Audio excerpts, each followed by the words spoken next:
Mas masarap pa yung singaling na nabibili sa mga bus. Hindi kami makapaglakad ng ganito sa Antipolo. Kalinggo, buhay na buhay ang clubhouse. Ang daming tao. Ayan, pupunta kami sa, sa clubhouse at may trick or treat yung mga bata. Malapit lang yung clubhouse dito lang sa kabila. Mag trick or treat yung mga bata. May mga palabas, may clowns, may mga... Buti na lang malapit ang yung clubhouse. Malapit lang namin doon sa kabila yung bahay. Ito lang yung clubhouse. Ayan. Ayan, nandito na kami sa clubhouse. Ayan, dadating na yung mga bata kasali sa trick or treat.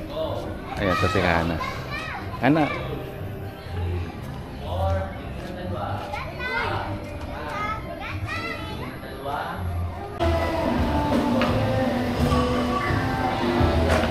Kalinggo, buhay na buhay ang clubhouse. Ang daming tao.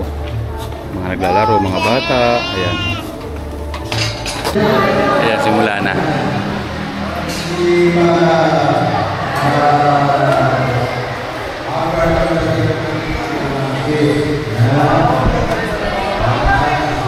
First time niya na umattend ng trick or treat or Halloween party. First time niya.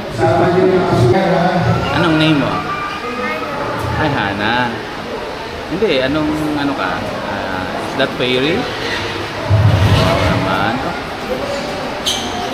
Yan, malakas. Bago nyo ngayon, game na!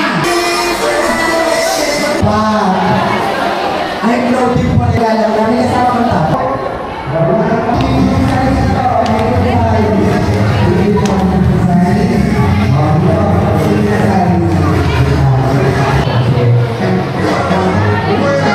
First 10. Huwag niyo papakalalan, mama.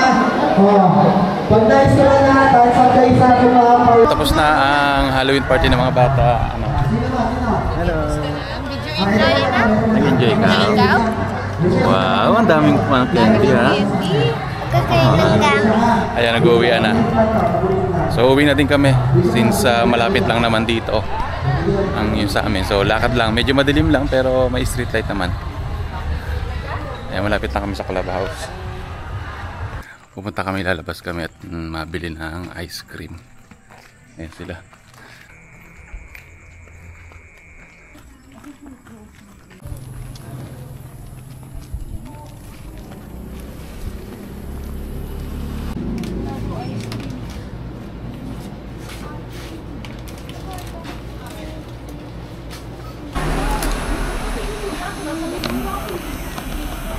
Hindi man mukhang singaling eh.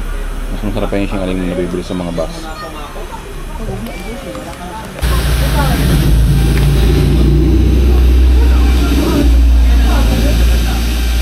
Ayan, time check.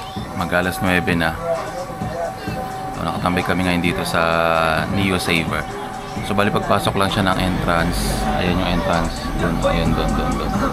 So pagpasok lang siya ng entrance gate, meron dito. Parang siyang 7-Eleven kasi may mga tinda-tinda din, tapos piling tambayan. So, dito kami tumatambay kapag gustong lumabas ng sandali magpahangin. Tsaka meron sila ditong ice cream, masarap yung ice cream dito. Ayan, uuwi na rin kami maya-maya. Uwi na kami. Galas 9 na. Hindi kami makapaglakad ng ganito sa Antipolo. Naglalakad kami ng gabi, malamang pag bago ka dumating ng bahay, may baong kang ayan, dito wala kasi may bawal, kaya malinis yung daan dito. Hindi ka magalangan na makakatapakan ng mga ng aso.